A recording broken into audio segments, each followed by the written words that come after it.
स्वागत है हमारे विशेष संवाद के कार्यक्रम में।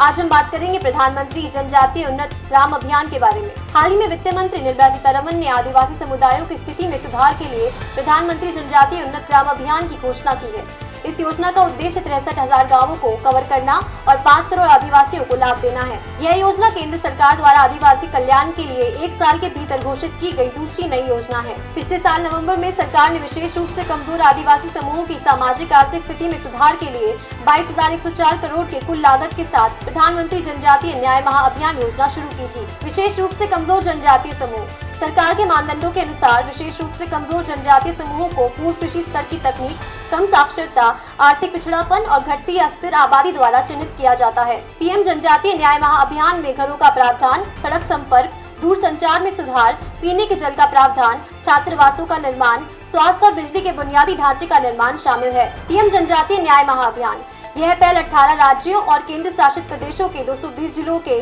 2,254 गांवों में रहने वाले 75 विशेष रूप से कमजोर जनजातीय समूह को कवर करती है। इसका उद्देश्य जनजातीय समूहों, विशेष रूप से विलुप्त होने की कगार पर पहुंचे जनजातीय समूहों को आवश्यक सहायता प्रदान करना, विकास करना और मुख्य धारा की सेवाओं और अवसरों से संपर्क प्रदान करके उनकी रक्षा और पोषण करना है। यह जनजातीय समुदायों के उत्थान और सुरक्षा, उनके सांस्कृतिक विरासत को संरक्षित करने और उन्हें मुख्य धारा की विकास प्रक्रिया में शामिल करने के लिए सरकार की प्रतिबद्धता को रेखांकित करता है। इसमें जनजातीय आबादी और आवश्यक सेवाओं के बीच की खाई को बांटने और उनकी सामाजिक आर्थिक सशक्तिकरण को सुनिश्चित करने की आवश्यकता पर बल दिया गया है। पीएम-टीवी-टीजी विकास मिशन कार्यक्रम इस कार्यक्रम का उद्देश्य कमजोर जनजातीय समूह की सामाजिक आर्थिक स्थिति में सुधार करना है। केंद्रीय बजट में अनुसूचित जनजातियों के लिए 15,000 करोड़ की व्यवस्था की गई है। मिशन में पिछड़ी अनुसूचित जनजातियों के लिए सुनिश्चित आवास, स्वच्छ पीने का जल, स्वच्छता, शिक्षा, स्वास्थ्य और पोषण, बस्तियों में सड़कों तक बेहतर पहुंच जैसी बुनियादी सुविधाएं प्रदान करना शामिल है।